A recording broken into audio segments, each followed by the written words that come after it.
Né du constat de la disparition progressive du patrimoine matériel et immatériel, de l'abandon et de l'ignorance des rites et traditions bantous, le programme Patrimoine et Culture Bantou a déposé ses valises à la chefferie de premier degré de Déa, dans la Sanaga maritime.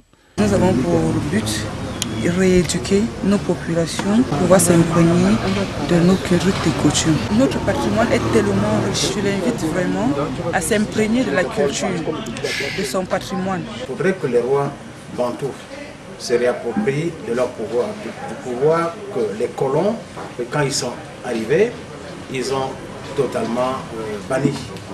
Et on va donc se retrouver pour réfléchir.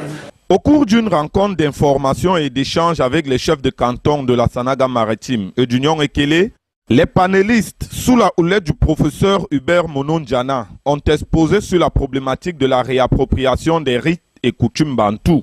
Le Camerounais ou l'Africain, en général, négligent leur culture par leur comportement.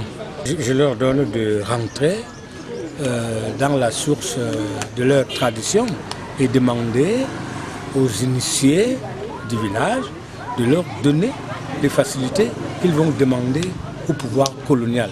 Le pouvoir colonial ne peut jamais vous donner un pouvoir authentique et innocent.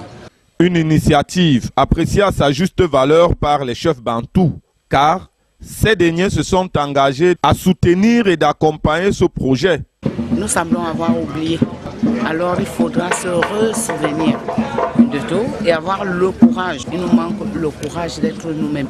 En décidant de faire des chefferies traditionnelles bantous un véritable berceau des traditions, l'association Temas Cameroun, initiatrice du programme Patrimoine et Culture Bantou, pense qu'à l'heure où on parle de la mondialisation des diversités culturelles, la culture bantou a plus à donner qu'à recevoir.